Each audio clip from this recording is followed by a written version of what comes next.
The kettle's been going for a few minutes now. I keep meaning to pour it, and I keep not pouring it. Just sitting here at the table, looking out at the yard. The snow came back last night, about 3 inches, maybe 4. The cedars are loaded again. The feeder needs filling. I should get up. I know I should get up, but there's something about this hour, this particular Thursday morning quiet, where the body stays in the chair a little longer than it needs to. I'm 82 years old. My name is Walter, and today I want to talk about something that I didn't think I'd ever talk about publicly, not because it's shameful, it isn't, but because it's the kind of thing I spent most of my life not examining. The interior habits, the hidden ones, the ones that happen below the level of decisions, the ones you don't choose so much as fall into, slowly, over the decades, until they're just part of the furniture of who you are. I've been reading more than I ever did in these years since Helen died, and something I came across kept circling back. The idea that the brain ages partly from the outside in, from what happens to us, but also partly from the inside out, from the emotional habits we carry, from the invisible patterns of thinking and feeling that we practice day after day without noticing we're practicing them, and that some of those patterns, particularly the ones that are hard to see because they're so familiar, because we've been doing them for so long that they feel like simply being who we are, those patterns have real effects on how we age, on how the brain ages. I don't say that to frighten anyone. I say it because I found it useful.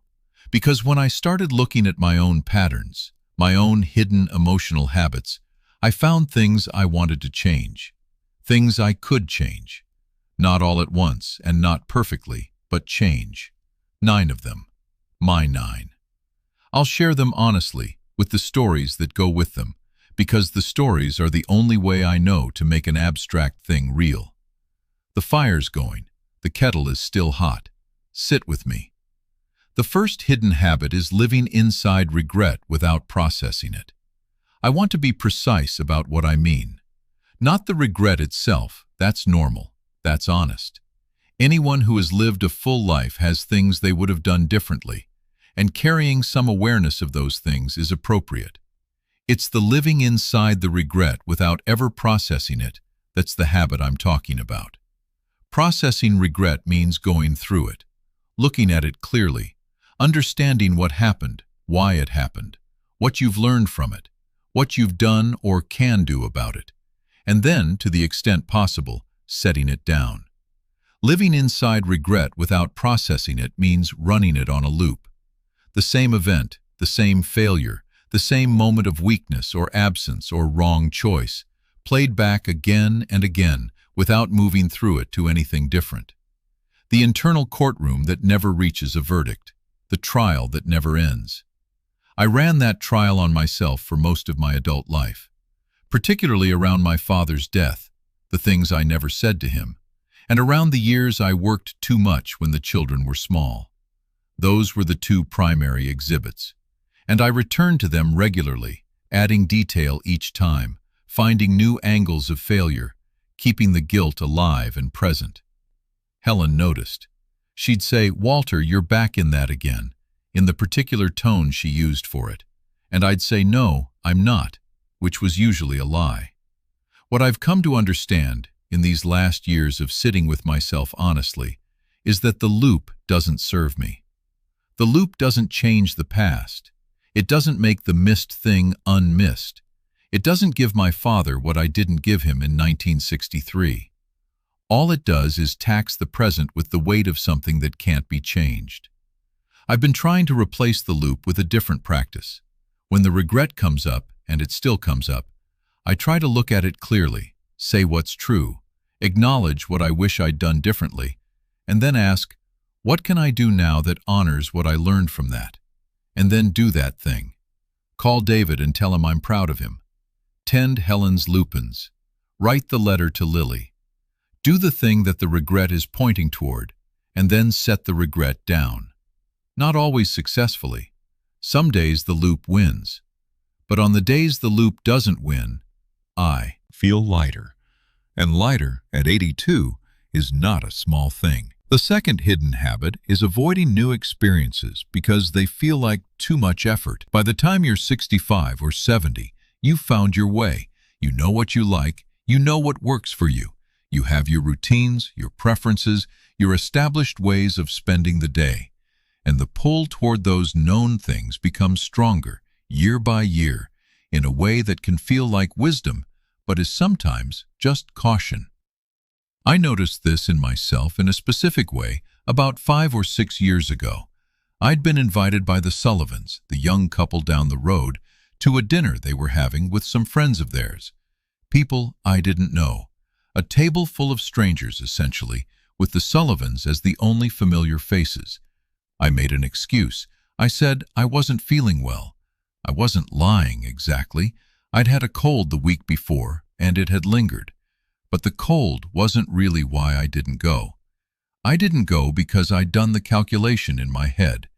The effort of getting cleaned up and driving over and making conversation with people I didn't know, weighing against the comfort of staying home with the fire and my book. And the comfort won. The comfort always wins if you let it make the decision. But here's what I've learned about that calculation. The effort side of it is usually overestimated, and the reward side is usually underestimated. The actual experience of going, of being in a room with new people, of having a conversation I couldn't have predicted, of coming home tired in the specific way that comes from having been genuinely interested in something, that experience is better than the calculation suggested it would be. I went to a different dinner at the Sullivans the following spring. I knew almost nobody. I sat next to a man named Edgar, who'd spent 30 years as a fisherman out of Rockland, and who had more stories in him than I've ever encountered. We talked for 3 hours. I came home at 10 o'clock, later than I normally stay out, and I wasn't tired. I was alive. The way you feel after something real has happened. The brain needs new things, not dramatic ones, not adventures, just different. Different people, different conversations, different walks, different books than the ones you always read. The new thing pulls the brain forward into engagement, and that engagement is the thing that keeps it going. The third hidden habit is holding on to grievances as a way of holding on to connection. This one took me a long time to see in myself, and when I finally saw it, I was embarrassed by what I found.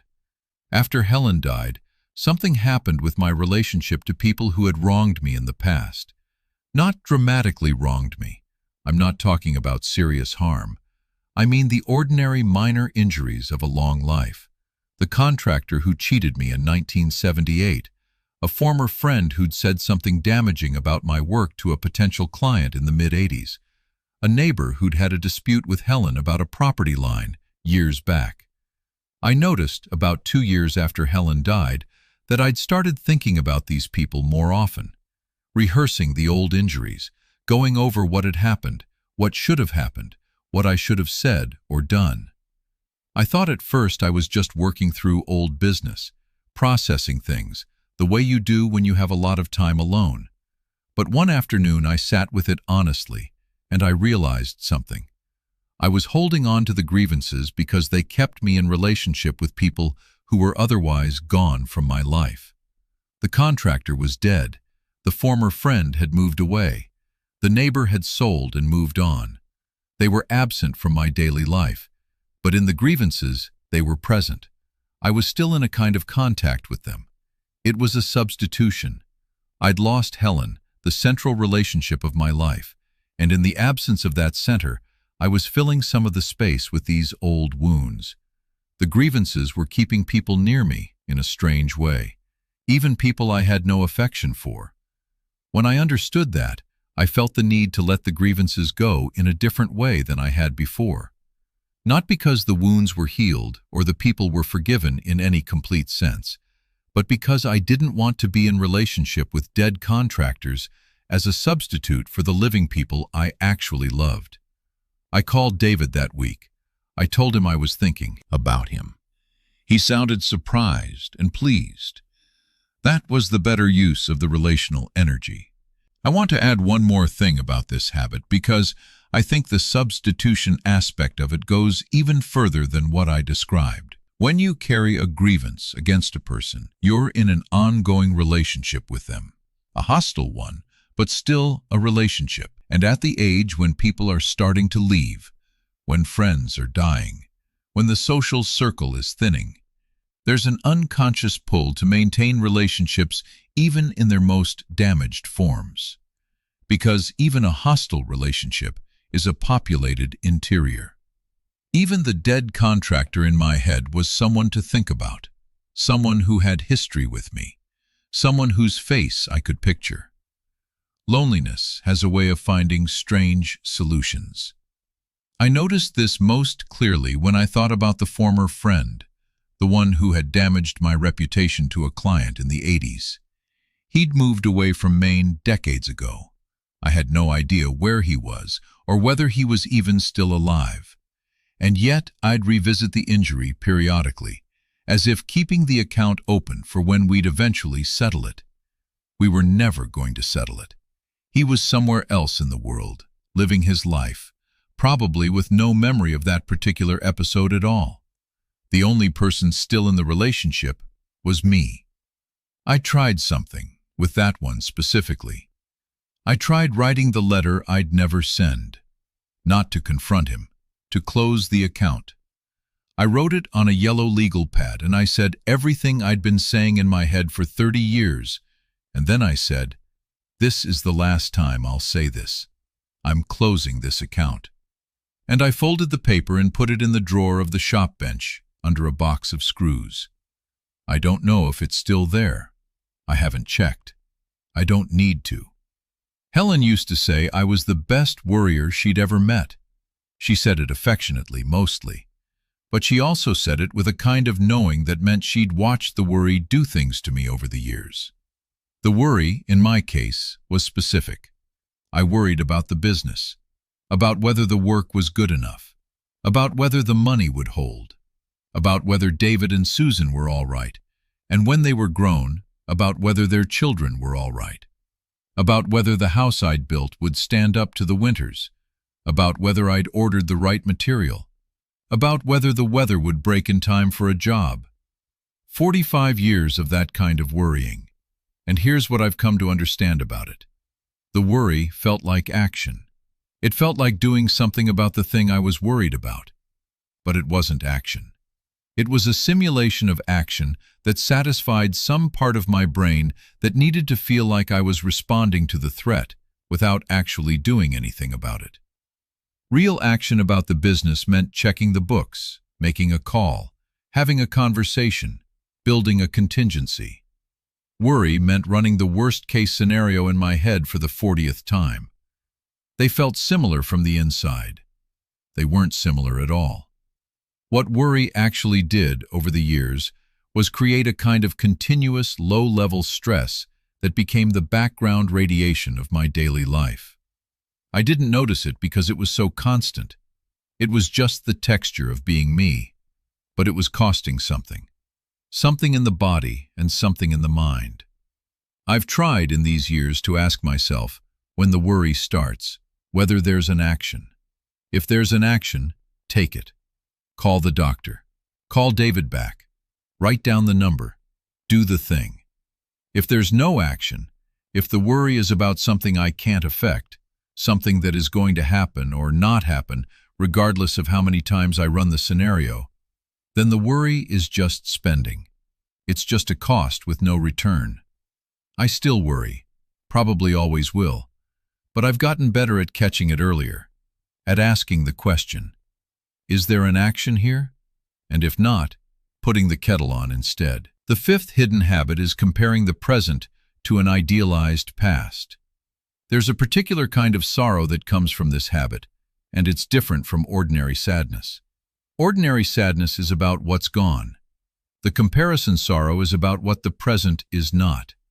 It's about measuring the now against a then that may or may not have actually been what you remember it as. Helen and I had years in our 50s, early 60s that were genuinely good.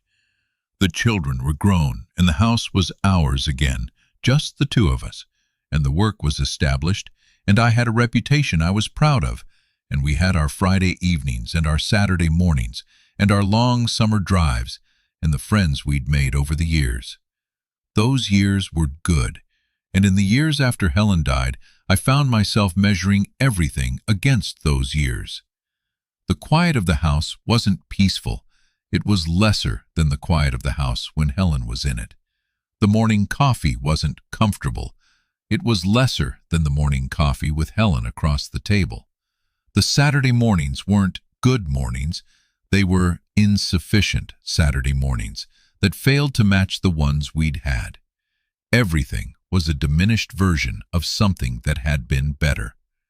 The problem with that is not just the sadness of it, though the sadness is real. The problem is that it prevents me from actually living in the present I'm in. The present can never win that comparison. The idealized past will always be better than the actual now, because the past has been curated by memory, and the now is raw and unedited. When I stopped comparing, slowly, imperfectly, over a few years, the present started to have its own quality.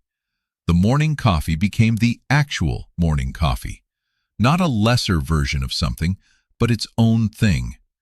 The quiet of the house became the specific quiet of this house on this morning in November, which had things in it that the earlier versions of this house on this morning didn't have. My own company, for one, which is better company than I'd have expected. The sixth hidden habit is withdrawing from people when we're sad instead of reaching toward them. I've talked about this in other conversations, about reaching rather than waiting, but I want to say something specific about the emotional habit of it, about what happens in the body and the mind when we're sad, and the pull is toward withdrawal rather than toward contact. When I'm having a hard week, when the missing of Helen is particularly sharp, or when the body is difficult, or when the February gray has gone on long enough that I can feel it, the pull is inward. The pull is toward staying in the house, not calling anyone, not answering the phone when it rings, toward making the world smaller so there's less of it to feel. I understand that pull. I've felt it clearly enough to name it. It's a kind of self-protection, an instinct to reduce exposure when things are difficult. But here's what the instinct costs. When I withdraw into the difficulty becomes the whole of the room. There's nothing to interrupt it. No conversation to pull me sideways. No other person's presence to remind me that the world is larger than the current state of my interior. The people interrupt the loop. Not by fixing anything, they usually can't fix what's hard, but by being in the room with me, by bringing their own reality into contact with mine, by making the world slightly larger than my grief. Helen was the person who interrupted my loops, naturally, by just being there. After she died, I had to learn to seek the interruption deliberately, to call David not because I had something to say, but because his voice would bring the world in. To walk over to the Sullivans, not because I needed anything from them, but because being around people who were engaged with their life would engage me with mine. It doesn't always work perfectly. Some days the withdrawal wins, but the reaching has gotten easier over time. The reaching is its own habit now, competing with the withdrawal. And usually, when I reach, I'm glad I did. The seventh hidden habit is refusing to let yourself be surprised. By this I mean something specific. There's a way of moving through the world, particularly as you get older and have seen a lot and know how most things go, where you stop leaving room for the thing you didn't predict. You walk into a situation already knowing what it'll be. You have the conversation before it happens. You read the outcome before it's arrived. This isn't always wrong. Experience gives you genuine knowledge about how things go. The experienced carpenter knows, before he picks up the piece of wood, approximately what he's dealing with. That knowledge is useful. But there's a version of it that costs you something.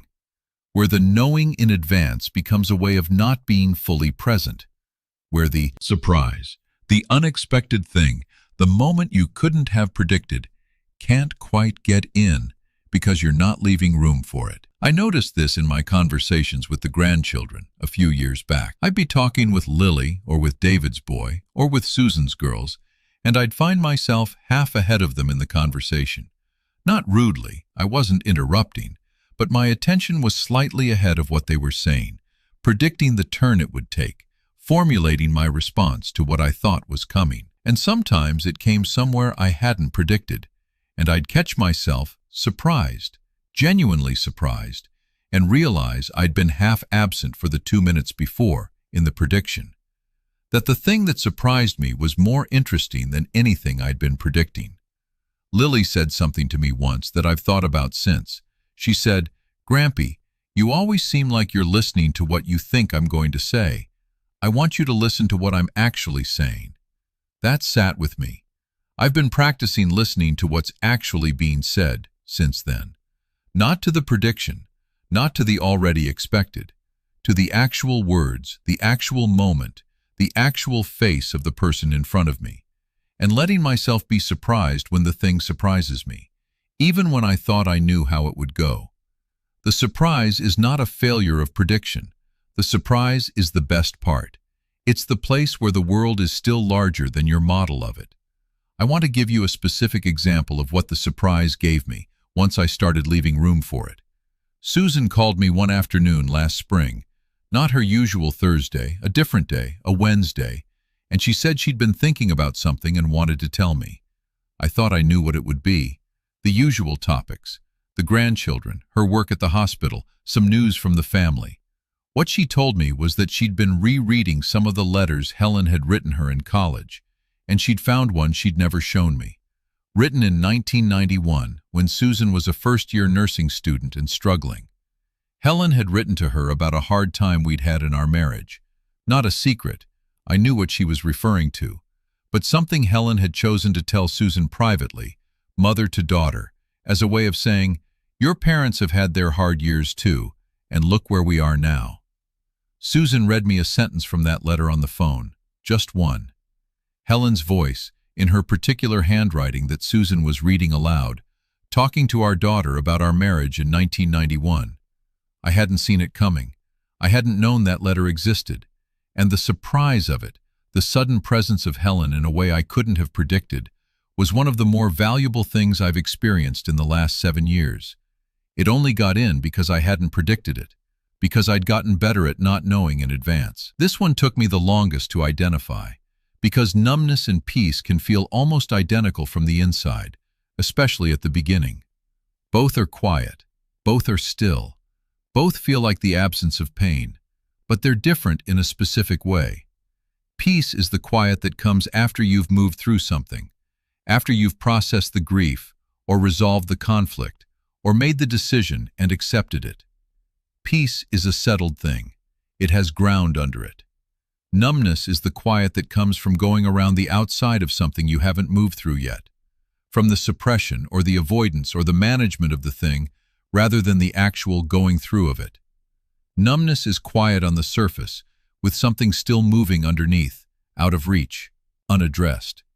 For about 2 years after Helen died, I was largely numb. I didn't know that's what it was. It felt like I was doing reasonably well. I was functioning. I was maintaining the house. I was talking to the children. I was in the shop some days. The pain wasn't present in any overwhelming way. What I didn't realize is that the pain not being present doesn't mean it's been processed. Sometimes it means it's been pushed below the level of experience, into the body, into the background hum, into the occasional 3 a.m. that I couldn't quite explain. What broke through the numbness, what started the actual grieving, which is different from the managed enduring, was an afternoon in the shop in the 2nd year. I was planing a piece of oak, and I don't know exactly what triggered it, but something in the movement of the plane, or the smell of the wood, or the quality of the afternoon light, took me to a specific memory. Helen, in the shop doorway, late in our marriage, in the last years before she got sick, watching me work. The particular way she'd lean against the doorframe, the particular expression she'd have, interested, patient, slightly amused by something she found endearing. And I had to put the plane down, and I sat down on the workbench, and I cried in a way I hadn't cried since the funeral. Not the controlled grief of someone who is managing his emotions, the grief that just comes, that doesn't ask permission, that moves through you and leaves you sitting on a workbench in your shop on a Tuesday afternoon, wondering what just happened.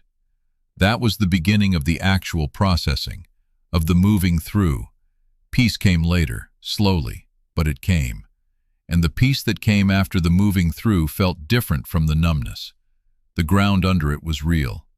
If you're in a quiet that feels like peace and might be numbness, I just say, look at whether there's anything underneath it. Not to disturb it unnecessarily, but to make sure the quiet has real ground. The ninth hidden habit, and I want to take my time with this one because I think it's the one with the most underneath it, is the habit of narrating your life to an audience that isn't there. This one is subtle, and I know it will sound strange when I describe it, but I believe it's real, and I believe it's more common than we admit. What I mean is this. Most of us, when we're going through an experience, are also running a kind of simultaneous commentary on the experience, a narration. And that narration has an implied audience, someone you're telling the story to, in your head, even when you're alone. When Helen was alive, my narration had her as the implied audience. I'd be in the shop working on something and I'd be formulating in the back of my mind how I'd describe it to her at supper. I'd be working through a problem on a job and I'd be thinking, in the way that's partly thought and partly dialogue, about how I'd explain the solution to Helen. She was present in my interior, as a listener, a witness, a recipient of the ongoing narration of my days. When she died, the audience went. But the habit of narration didn't. For the first 2 years, I think I kept narrating to her anyway, out of habit, or grief, or both. I'd do something in the shop and the narration would be, still, framed for Helen. I'd see something, the chickadee with the white feather, a piece of particularly beautiful grain in a piece of white oak, and I'd be composing, in my head, how I'd describe it to her. And then I'd remember, and the nowhere to send it would hit again. Then a shift happened, and this is the part that worries me when I look at it honestly. The narration started being framed for an imaginary audience, not Helen specifically, an imaginary listener, someone who was watching my life from outside it and who I was, in some sense, performing for, showing how well I was handling things, how dignified my solitude was, how stoic and capable and together I remained. The performance of handling it well, narrated to no one. What that did over time was put a slight distance between me and my own experience. Because when you're performing your life for an imaginary audience, you're not quite fully in your life. You're outside it slightly, watching yourself live it. The narration takes you out of the immediate experience and into a commentary on it. I noticed this most clearly in moments of actual beauty or grace. When something genuinely moved me, the lupins in June, a good conversation with David, the evening light on the snow, I'd catch myself formulating how I'd describe it rather than simply being in it. The describing had gotten in the way of the experiencing. What helped was something simple. When I catch the narration starting, I try to say the experience itself instead of the description of it. Not, the light on the snow is beautiful and Helen would have loved it. Just, light on snow. The actual thing, the texture of the real rather than the story about it. It's a small practice, but it pulls me back into the thing itself, into my own life as it is, rather than as I'm narrating it to the imaginary witness. The fires burned low. The morning has gone. The kettle, which I still haven't poured, has gone cold enough that I'll need to boil it again. I want to say something quiet before I close. These 9 habits, the loop of regret, the avoidance of new things, the grievance as connection, the worry as control, the comparing to an idealized past, the withdrawal when sad, the refusal to be surprised, the mistaking of numbness for peace, The narration to nobody. These are mine. I found them in myself, by sitting with myself honestly, over these 7 years of living alone with a lot of time for that kind of honest sitting. I don't know which ones are yours. Maybe none of these. Maybe all of them. Maybe something entirely different that you'd recognize the moment you saw it named. What I'd say is, if any of these landed in you somewhere, if something tightened a little when you read it, or if something in you said quietly, yes, that one. Sit with that. Not as an accusation, not as a new thing to be guilty about, just as information, as the beginning of a looking at. The brain ages from the inside out, partly, from the habits we carry without knowing we carry them. And the ones that cost us the most are usually the ones we've been practicing longest, so long that they feel like simply being who we are. They're not who you are. They're what you've been doing, and what you've been doing can be done differently. I know this because I've been doing some of it differently. And the doing differently has changed something, made things lighter, made me more present, made the morning coffee more like the actual morning coffee and less like a commentary on the morning coffee. That's not nothing. At 82, that's not nothing at all. If anything I said today reached you, you can subscribe to walk with me a while longer. I read every comment. Tell me which of the 9 you recognized. Tell me what you found in yourself that I didn't name. I'd like to know. Take care of yourself. Put the kettle on. Actually, pour it this time. Sit with the cup and the fire and let the morning be what it is. The fire's still going. I'll see you next time.